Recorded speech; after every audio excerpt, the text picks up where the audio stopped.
a la ventana pa' fumar. Algo que bien liado me ayudará a sobar.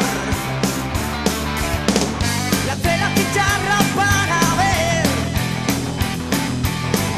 si le acertaba una señal, cuando de pronto frente a mí se iluminó un ventanal.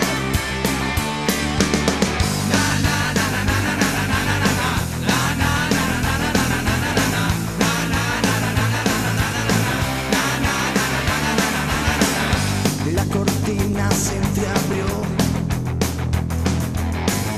y por el hueco vi pasar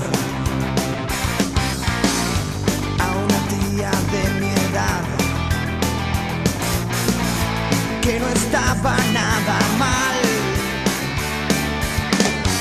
Lentamente se desnudó, abrió la cortina un poco más, se tumbó sobre un colchón y se empezó a acariciar.